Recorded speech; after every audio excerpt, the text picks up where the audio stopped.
Everyone, welcome to my YouTube channel Vaidacharya. आज हम लोग रसशास्त्र फर्स्ट में जो रसशास्त्र फर्स्ट के 1 शार्ट में आज हम लोग थर्ड टाइम आए हैं। थर्ड टाइम इस बार पूरा कंप्लीट हो जाएगा आपका। फर्स्ट पार्ट में आपका पारद हो गया था और सेकंड पार्ट में महारस, सुप्रस्थ और साधारण हो गया था और थर्ड पार्ट में बाकी जितने भी ये सब कवर हो जाएंगे। ठीक है, इसमें सबसे पहला जो हम लोग देखेंगे वो क्या है, रत्न प्रकरण। ठीक है, रत्न प्रकरण में देखें तो क्या होता है, माणिक्य, मुक्ता, प्रवाल, ताज, पुखराज, ठीक है, वज्र, इंद्रनील, गोमेद और वैदूरी, ये टोटल रत्न होते हैं। ठीक है, रत्न के पर्याय की बात करें तो मणि होता है और पाषाण होता है। ठीक है, अगर रत्न की परिभाषा देखें तो जो द्रव्य अपने वर्ग के अन्य खनिजादि द्रव्यों की तुलना में अपेक्षाकृत अधिक सुंदर और अधिक उत्तम होता है। ध्यान देने की बात यह है कि अब जो भी जितने अपने वर्ग के अन्य खनिजादि द्रव्यों में क्या होता है, से ज़्यादा सुंदर होता है, ज़्यादा उत्तम गुणयुक्त होता है। इन द्रव्यों के मूल्यवान होने के कारण मनुष्य को अति प्रिय होता है, इनको इसलिए रत्न कहा जाता है। ठीक है, रत्नों की श्रेष्ठता की बात करें तो रत्नों के द्वारा पारद का बंधन होता है। ठीक है, पारद का बंधन, ठीक है, देह का धारण, मनुष्यों की जरावस्था एवं रोग का निवारण भी ये करते हैं। रोग का निवारण और मनुष्य के जरावस्था, देह का धारण भी करते हैं। रत्नों के गुण की बात करें, क्या करें, रत्नों के गुण की बात करें तो दुर्लभता, टिकाऊपन, कठोरता, सुंदरता, आकर्षक रंग, मूल्यवान, मतलब जितनी भी मतलब अच्छी चीज़ें हैं, जैसे ये दुर्लभ है ना, जल्दी मिलता नहीं है, टिकाऊपन बहुत ज़्यादा टिकाऊ है, कठोर है, सुंदर है, आकर्षक रंग है, उसका मूल्यवान है। ठीक है, अगर रत्नों के दोष की बात करें तो रत्नों के दोष कौन से होते हैं, ग्रास, त्रास, बिंदु, रेखा, जल गरुड़ता, ये क्वेश्चन पूछा जाता है। ग्रास, त्रास, बिंदु, रेखा, जल गरुड़ता। ठीक है, क्या होता है, ग्रास त्रास, ग्रास त्रास याद करने में कोई दिक्कत है, बिंदु, रेखा, जल गरुड़ता है, इसे याद करने ना, विरेज। ठीक है, ऐसे याद करेंगे। अब नोट में क्या है, रत्नों में क्षेत्रीय एवं जलीय दोष नहीं होते हैं। रत्नों में क्षेत्रीय और जलीय दोष नहीं होते हैं, ध्यान देने की बात है। ठीक है, उसके बाद आता है तुम्हारा, फिर से ओवरलैप हो गया, ठीक है, कोई बात नहीं। इसके बाद आता है ये क्या बोलते हैं, रत्नों का पर काल का प्रभाव आता है। तो अगर देखा जाए तो एक मिनट, पेन पेपर यहाँ पे, रत्नों पे पर काल का प्रभाव की बात करें तो रत्नों पे काल के प्रभाव की बात करें तो जो खनिज रत्नों पर क्या होता है, जलवायु और काल का प्रभाव नहीं होता है। इन पे क्या होता है, क्या बोलते हैं, काल का प्रभाव नहीं होता है। किस, ठीक है, खनिजों पे जलवायु और काल का प्रभाव नहीं होता है। काल हो या जल हो या फिर वायु, इनका क्या होता है, प्रभाव नहीं होता है। ठीक है, दूसरी बात ये है, किंतु इसमें प्रवाल और मुक्ता, प्रवाल मुक्ता इसमें एक्सेप्शन है। ठीक है, इस पे क्या होता है, काल का प्रभाव होता है। ठीक है, और बाकी जल और वायु का नहीं होता है। ठीक है, अगर रत्नों की सामान्य शोधन, अब आता है सामान्य शोधन। रत्नों के सामान्य शोधन की बात किया जाए तो रत्नों का सामान्य शोधन कितना है, एक क्या करेंगे कि एक पोटली लेंगे, क्या करेंगे, एक पोटली लेंगे, उस पोटली में इनको बांध के दोला यंत्र विधि द्वारा क्या करवा देंगे, जयंती स्वरस में, जयंती जयंती स्वरस में क्या करेंगे, एक प्रहर तक दोला यंत्र में, दोला यंत्र में स्वेदन करवा देंगे। क्या करवा देंगे, स्वेदन करवा देंगे, तो ये क्या हो जाएगा, शुद्ध हो जाएगा। ठीक है, ये जितने भी होते हैं। अगर रत्नों के विशेष शोधन की बात करें तो एक मिनट यहीं पे हम लिख देते हैं प्रॉपर। ठीक है, रत्नों के विशेष शोधन में क्या है, पहला देखें, माणिक्य, मुक्ता, प्रवाल, ताक्ष, ठीक है, पुखराज, वज्र, नीलम, गोमेद और वैदूर्य, अगर इनके समान विशेष शोधन की बात करें, सामान्य शोधन में क्या था कि जयंती स्वरस में एक प्रहर तक दोलायंत्र विधि द्वारा शोधन करवा रहे थे तो ये शुद्ध हो जा रहा था। अगर इनके विशेष शोधन की बात करें तो विशेष शोधन में ये देखेंगे कि इसको माणिक्य की क्या करेंगे, जाम्बीरी या फिर जयंती स्वरस, जयंती स्वरस, मणि को क्या, सॉरी एक मिनट, माणिक्य है ना, हाँ माणिक्य है तो इसको नींबू में है, माणिक को नींबू, नींबू रस। ठीक है, मुक्ता को जयंती, ठीक है, मुक्ता को क्या, एक मिनट यार, जयंती स्वरस में। अभी इसका ट्रिक बताने की कोशिश मैं करता हूँ। ठीक है, प्रवाल की क्या करेंगे तो प्रयाल को क्षार द्रव्य में, ताज की बात करें तो ताज को क्या करेंगे, गोदुग्ध, गोदुग्ध में कर देंगे। पुखराज की बात करें तो पुखराज को हम लोग क्या करते हैं, कुलत्थ, कुलत्थ, कुलत्थ ले लें या फिर कांजी। ठीक है, वज्र को क्या करेंगे, तंडुलिया में, नीलम को क्या करेंगे, नीली में, नीलम से नीली,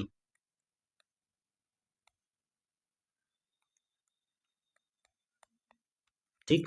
और उसके बाद अगर गोमेद की बात करें तो गोरेचन, और वैदूर्य की बात करें तो क्या, त्रिफलाक्वाथ। ध्यान देने वाली बात यह है कि इसको याद कैसे करेंगे, तो याद करने को मैं बता रहा हूँ कि अगर मणिक क्या है, माणिक है, तो माणिक को हम लोग याद करेंगे नींबू, जो कि नॉर्मल हम लोग हमेशा से पढ़ते आ रहे हैं, नींबू। ठीक है, मुक्ता, मुक्ता से हम लोग क्या करते हैं, जाप करते हैं, तो जाप से हो गया तुम्हारा जयंती। और प्रवाल देखो, पहला हो गया माणिक तो नींबू, तो नींबू हो गया तो एसिड हो गया, तो एसिड क्या बात है, बेस, क्षार आ गया। ठीक है, क्या आ गया, क्षार आ गया। उसके बाद आ गया तुम्हारा ताक्ष में क्या आ गया, गोदुग्ध आ गया। ठीक है, पुखराज में देखेंगे तो कुलथ या कांजी, पुखराज थोड़ा सा वो है। ठीक है, पुखराज को क्या करेंगे, कुलथ या फिर कांजी। ठीक है, उसके बाद वज्र को बात करें, वज्र मतलब क्या होता है, हीरा। हीरा को क्या होगा, तंडुलिया में। नीलम से नीली हो गया, गो में से गोरेचन हो गया, गो से वैदुरी का त्रिफलाकवाट। ठीक है, ऐसे याद कर लेंगे हम लोग। उसके बाद देखो यहाँ पे दिया है, वो पेज मालूम नहीं कैसे हट गया है। एक प्रवर्तक क्या करते हैं, एक प्रवर्तक दोलय यंत्र द्वारा शोधन कराने से विशेष शोधन हो जाता है। यहाँ तक किसी को कोई दिक्कत होगी तो कमेंट बॉक्स में आप कमेंट कर दीजिएगा, मैं देख लूंगा उसको। ठीक है, बता दूंगा आपको। अगर इसके रत्नों के मारण की बात करें तो माणिक्य, पन्ना, पुखराज, नीलम, गोमेद और वैदुरी। ध्यान दीजिएगा, माणिक्य के बीच में क्या बोलता है, मुक्ता और प्रवाल। ठीक है, पन्ना किसको बोलते हैं, ताची को ही पन्ना बोलते हैं। ठीक है, माणिक्य, मुक्ता, प्रवाल, ताज, पुखराज, फिर वज्र छूट गया। ठीक है, वज्र छूट गया मतलब यहाँ पे ध्यान से देखिएगा, मैं इसको लिख दे रहा हूँ। इसके बीच में क्या छूटा, माणिक्य के बाद मुक्ता, प्रवाल छूटा, यहाँ पे वज्र या फिर हीरा छूटा। तो कितने हो गए टोटल, तीन, तीन, छः, तीन, नौ। ये टोटल द्रव्य हो गया 9। अब ध्यान देने वाली बात यह है कि इन तीनों का जो मारण होता है, इन तीनों का मारण क्या होता है, सेम होता है। क्या होता है, सेम होता है। सेम कैसे होता है, मन, शिला, गंधक और हरिताल को लकुश स्वरूप में 8 गजफुट की अग्नि दे देते हैं तो वो क्या हो जाता है, शुद्ध हो जाता है। क्या होता है, मन, शिला, गंधक और हरिताल। ठीक है, तो इसमें क्या करते हैं हम लोग, इसको याद करते हैं MgH। MgH से याद कर लेते हैं हम लोग, तो मनशिला गंधिक हड़ताल में क्या कर देंगे, लकुच स्वरस L से। MgH में L से क्या कर देंगे, अगर हम लोग भावना देके 8 गजफुट दिला देते हैं तो ये क्या हो जाता है, हमारा भस्म बन जाती है। मनशिला गंधक हड़ताल को समान भाग में लेकर लकुच स्वरस के साथ मर्दन करके कल के भाग को मारी के इसमें कोई भी लेके किसी भी एक रत्न का सूक्ष्म चूर्ण मिलाकर सारा संपूर्ण 8 गजफुट की अग्नि देते हैं तो क्या हो जाता है, भस्म हो जाता है। यहाँ तक किसी को कोई दिक्कत, अगर दिक्कत है तो कमेंट कर लीजिएगा। ठीक है, उसके बाद आता है मुक्ता और प्रवाल। मुक्ता और प्रवाल में क्या करते हैं, तो मुक्ता प्रवाल में गुलाब जल या और घृत कुमारी का क्या करते हैं, ककुटपुट और गजपुट देते हैं। तो इसको याद करने की बात यह है कि माड़ी की मुक्ता प्रवाल है ना, तो गुलाब कुमारी याद कर लो, गुलाब कुमारी। मुक्ता में हम लोग गुलाब जल से देते हैं, प्रवाल में कहते हैं घृत कुमारी से। तो मुक्ता में प्रवाल को सिमाग पत्थर के खलवन पर चूड़ करके मुक्ता में गुलाब जल, देखो मुक्ता में क्या है, गुलाब जल, प्रवाल में घृत कुमारी। तो ऐसे याद है ना, माड़ी की मुक्ता प्रवाल, पहले तो एक सीक्वेंस याद कर लो। तो मुक्ता में क्या हो जाएगा, गुलाब हो जाएगा, प्रवाल में कुमारी, तो गुलाब कुमारी। गुलाब कुमारी का क्या बाना देकर टिकिया बना के सुखा के फिर सारा संपूर्ण में मुक्ता को ककुटपुट और प्रवाल को गजपुट देंगे। तो देखो पहले सबको गजपुट तो दे ही रहे हैं, तो हमको बीच में क्या है, प्रवाल को हमको क्या देना है, ककुटपुट, ये याद रखेंगे। इस प्रकार 3 बार करने से मुक्ता प्रवाल की भस्म बन जाती है। ठीक है, 3 बार ये प्रोसेस करनी पड़ती है। उसके बाद हीरा में आते हैं, तो हीरा में थोड़ा सा डिफरेंट क्या है, शुद्ध हीरा कण को क्या करते हैं, इसमें हम लोग क्या लेते हैं, पारद, गंधक और मनशिला। क्या लेते हैं, पारद, गंधक और मनशिला, GMP, पारद, गंधक और मनशिला। यहाँ पे क्या था, MgH। ठीक है, को समान भाग लेकर सर्वप्रथम सिमाग पत्थर के खले तो पहले पारद हीरा के कण के मर्दन करें, फिर उसमें मनशिला और गंधक को मिलाकर क्या करते हैं, कज्जली करते हैं। ध्यान से देख लीजिएगा क्या बोल रहा है। ठीक है, पहले क्या करते हैं, सर्वप्रथम सिमाग ये पहले पारद और हीरा के कण को मर्दन करते हैं, फिर उसके बाद फिर मनशिला गंधक, मनशिला गंधक को बाद मिलाते हैं, मतलब पहले पारद और गंधक मिला दीजिएगा, कजली बना दीजिएगा। ठीक है, फिर पुनः नींबू सोरस की क्या देते हैं हम लोग, भावना देते हैं। जैसे इसमें कुछ दे रहे थे ना, इसमें क्या लिखते हैं, इसमें हम लोग पुनः फिर नींबू की बहाना देते हैं। उसके बाद चक्रिका निर्माण ये सारी प्रोसेस करते हैं। उसके बाद क्या सराव गजपुट देते हैं और भस्म बन जाती है। वही सेम चीज़ है। ठीक है, इतना ओवरलैप कैसे हो गया मुझे खुद नहीं समझ में आ रहा है। ठीक है, यहाँ तक आपका ये खत्म हुआ। ठीक है, उसके बाद आते हैं धातु। देखो यहाँ पे छूट गया यार।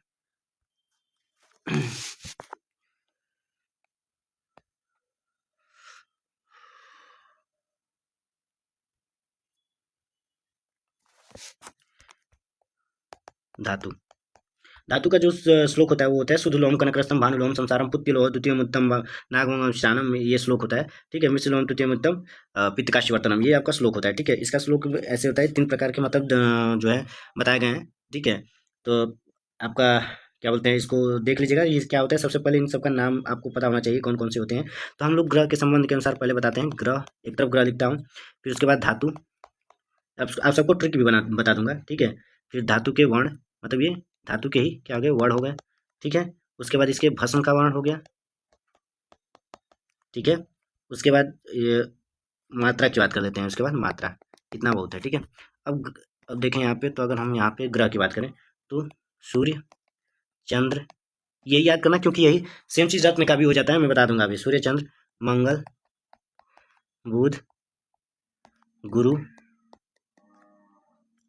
शुक्र, शनि, राहु और केतु। ठीक है, केतु नहीं दिया। ठीक है, इतना याद कर लेंगे आप लोग।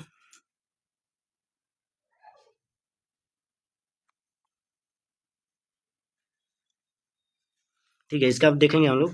तो इसका क्या होता है कि अगर आप लोग इसका देखेंगे, इस रिलेशनशिप यहाँ पे, एक मिनट, तो यहाँ से क्या हो जाएगा, ताम्र, रजत, ठीक है, पीतल, नाग, स्वर्ण, वंग, तीक्ष्ण लौह, कांस्य और कांत लौह, ये ऐसे होता है, ठीक है। उसके बाद अगर देखा जाए तो मैं अभी बता रहा हूँ, सब आप परेशान होइए। राहु के बाद यहाँ पे केतु भी होता है। फिर उसके बाद इसमें देखा जाए तो वर्ण की बात करते हैं, तो ये रक्त, शुक्ल, पित्त, कृष्ण, फिर पित्त। ध्यान देंगे, ट्रिक ऐसे बनेगी, ठीक है। फिर शुक्ल, फिर उसके बाद फिर कृष्ण, उसके बाद क्या हो गया, श्वेत। इसका मेंशन नहीं है, ठीक है। उसके बाद तुम्हारा धातु भस्म की बात करें तो यहाँ पे क्या हो जाएगा, कृष्ण, कृष्ण, फिर कपूत हो जाएगा, ये भी इसका नहीं है, कपूत हो जाएगा जो इंपॉर्टेंट है, ठीक है। चंपक, श्वेत, जम्बू सदृश, पक्व जम्बू होता है, पक्व जम्बू सदृश। उसके बाद धूसर। उसके बाद रत्ती की मात्रा की बात करें तो ये 2 रत्ती, यहाँ पे भी क्या होता है आपका 2 रत्ती, ठीक है। 2 3 2 2, यहाँ पे फिर आ जाता है 1, स्वर्ण में क्या हो जाता है 1, क्योंकि क्या होता है मांगा। फिर उसके बाकी, सॉरी 1 मिनट, स्वर्ण का हो जाता है 1, उसके बाकी 2 2 2, ठीक है। अब देखें इसमें होता क्या है, अब आपको मैं समझाता हूँ होता क्या है। देखो याद करो, ऐसे सूर्य, चंद्र, मंगल, बुध, गुरु, शुक्र, शनि, राहु और केतु। अगर इसके ट्रिक की बात करें तो इसका ये ग्रह का जो संबंध है ना, ये सेम ग्रह का संबंध आपका वहीं, जैसे अगर माणिक्य मुक्ता प्रवाल करेंगे ना, तो माणिक्य मुक्ता प्रवाल ताक्ष, ताक्ष हो गया, उसके बाद पुखराज, वज्र, इंद्रनील, गोमेद और वैद्रुल, ये सेम ऐसे सीक्वेंस ऐसे लगा देंगे तो उसका ग्रह का संबंध उससे हो जाएगा, ठीक है। और उसके बाद धातु की अगर बात करें तो इसका ट्रिक होता है, क्या होता है ट्रिक, मैं लिखवा दे रहा हूँ, तार, पीन, स्वाति, काका, तारपीन, स्वाति, काका, ठीक है। अब ध्यान से देखेंगे इसको, तो ता से हो गया ताम्र, आर से हो गया रजत, पी से हो गया पित्तल, नाग न से हो गया नाग, स्व से हो गया स्वर्ण, व से हो गया वंग, ती से हो गया तीक्ष्ण लोह, का से हो गया काश, और का से हो गया कांत लोह। अगर उसके वर्ण की बात करें, उसके सेम वर्ण की बात करते हैं, तो वर्ण की बात करें तो ध्यान से ये देखना कि हमको क्या करना है, क्या करना है हमको भाई, तो हमको ये करना है कि बुध मतलब नाग, नाग को आप देखिए, नाग क्या होता है, मेन है, मतलब मेन ऐसे नहीं खाना, मतलब खाने का मेरा मतलब ये है कि नाग को आप मान लीजिए कि नाग नाग होता है, ठीक है। तो नाग क्या होगा, काला। तो काला के अगर पित्तल के ऊपर जाएंगे, पित्तल को देखेंगे, पित्तल पी से हो गया पीला, ठीक, पित्त वर्ण का। अब उसके नीचे आ जाएंगे नाग के नीचे, तो वह भी पित्त, स्वर्ण भी क्या होता है पित्त वर्ण का, वह भी पित्तल हो गया। उसके बाद अब ध्यान से देखिए, अगर पित्तल के ऊपर जाएंगे तो शुक्ल वर्ण का हो जाएगा तुम्हारा रजत, और शुक्ल वर्ण का सेम हो जाएगा वंग भी, ठीक है। शुक्ल वर्ण का देखिए, मतलब कृष्ण पित्त शुक्ल, कृष्ण पित्त शुक्ल, यहाँ तक कोई दिक्कत। अब ताम्र जानते हैं रक्तवर्ण का होता है। उसके बाद आ गया शनि, शनि हो गया कृष्ण वर्ण का, शनि भगवान, ठीक है। आपका राहु हो गया श्वेत वर्ण का, ठीक। उसके बाद भस्म की बात करते हैं तो आपका ताम्र और रजत दोनों की भस्म क्या होती है, कृष्ण वर्ण की होती है। बुध अगर नाग की बात करें तो नाग जो होता है कपूत वर्ण का, नाग कपूत को मतलब खाने के लिए सोचता है। फिर ये कि स्वर्ण का हो जाएगा चंपक वर्ण का, ये इंपॉर्टेंट है, स्वर्ण का चंपक वर्ण का। उसके बाद वंग की बात करें तो श्वेत होता है, और पक्व जम्बू सदृश होता है तीक्ष्ण लोह का, और दूषण होता है राहु का। उसके बाद मात्रा की बात करें तो बस चेंज कहाँ पे है, एक होता है रजत में 3 होता है और स्वर्ण में होता है 1, तो ये ध्यान देंगे। और बाकी सब कितना होते हैं, 2 रत्ती, ठीक है। ये यहाँ तक आपका ये हो जाता है। उसके बाद बात करते हैं इसमें, तो इसमें कुछ और पॉइंट है, उसको भी मैं बता दे रहा हूँ साथ में चलते चलते। 1 मिनट, कुछ आप लोग का ये छूट गया, लेकिन आप चिंता ना करिए, मैं आपको प्रोवाइड करवा दूंगा नोट्स, ठीक है। उसके बाद अब बात आती है कि अग्नि में धातुओं की क्षय कितनी होती है। अग्नि में अगर देखें तो अग्नि में धातुओं की क्षय, तो अग्नि में धातुओं की अगर क्षय की बात करते हैं हम लोग, तो धातुओं की क्षय की बात करें तो 2-4 ऐसे भस्म होते हैं, 2-4 ऐसे धातु जिसकी हम लोग बात करते हैं। तो जब ऐसे इसमें देखते हैं तो पहला होता है स्वर्ण, दूसरा होता है नाग और वंग, नाग और वंग। उसके बाद तीसरा होता है लौ, चौथा होता है रजत, और तीसरा होता है ताम्र। वैसे आपको देखा जाए तो ऐसे याद करने से अच्छा है कि आप ऐसे याद करें। देखिए जैसे नॉर्मली इसको रुक जाइए, मैं कर ही देता हूँ, याद करते हैं स्वर्ण, रजत, ताम्र, लौ, ये शुद्ध लौ है। उसके बाद नाग और वंग, ऐसे याद कर लीजिए, नाग और वंग, ठीक है। स्वर्ण की बात करें तो 0% इसमें लॉस होता है। क्या होता है स्वर्ण में, स्वर्ण में 0% की लॉस होता है। रजत में बात करें तो रजत में 2% का लॉस होता है। ताम्र की बात करें तो 5% का लॉस होता है। लौह की बात करें तो 10% का लॉस होता है। और नागवंग की बात करें तो 8% का लॉस होता है। ये इंपॉर्टेंट है, इसमें पूछा जाता है कि स्वर्ण में कितना लॉस होता है, कौन सा ऐसा द्रव्य है जिसमें कोई लॉस नहीं होता है, तो स्वर्ण हो गया, ठीक है। और बाकी रजत में 2 हो गया, ताम्र में 5 हो गया, लौह में 10 हो गया, नागवंग में 8 हो गया, ठीक है। यहाँ तक किसी को कोई दिक्कत, ठीक है। उसके बाद आता है धातु का अगर शोधन की बात करें, देखें इसमें दिया कि नहीं, तो धातु का शोधन 2 प्रकार से होता है। कैसे, एक सामान्य शोधन, एक होता है विशेष शोधन। तो सामान्य शोधन कैसे होता है कि धातु को पतले पत्रों के तपाकर क्रमशः तेल तकरे गावा मुद्दे हरनाले कुलत्थते, ये श्लोक है, ठीक है। ये श्लोक है आपका, तेल तक्रे गाँव मूत्रे बुक में देखिए तेल तक्रे गाँव मूत्रे हरना कुलत्ते।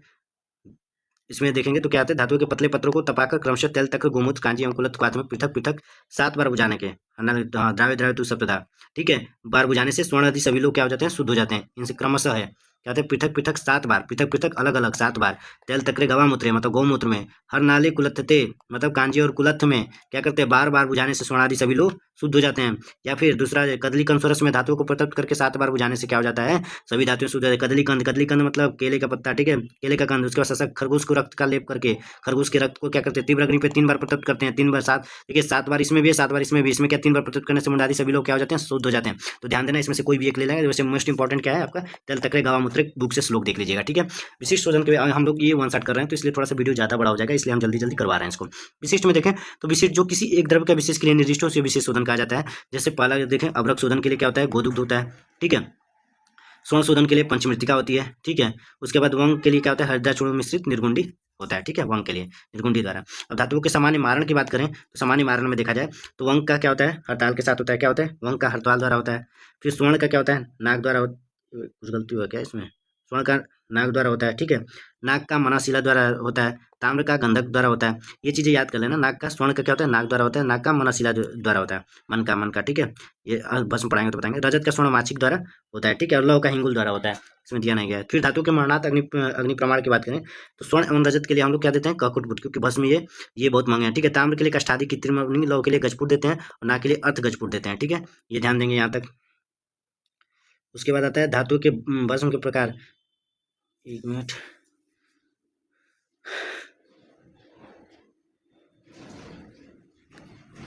ये चीज उसे आएगा नहीं। धातु के भस्म अगर पारस से धातुओं का मारण करते हैं तो क्या बोलते हैं, वो उत्तम भस्म बन जाती है। और मध्यम वनस्पतियों से करते हैं तो मध्यम और कनिष्ठ बनती है। गंधकादि द्रव्यों से और अरिलव धातु से करने से क्या होता है, निकृष्ट बनती है, ठीक है। ये भी एक पॉइंट है, याद कर लेना, मैं इसको डाल दूंगा उसमें भी, ठीक है। उसके बाद आता है 20 और उपबीस।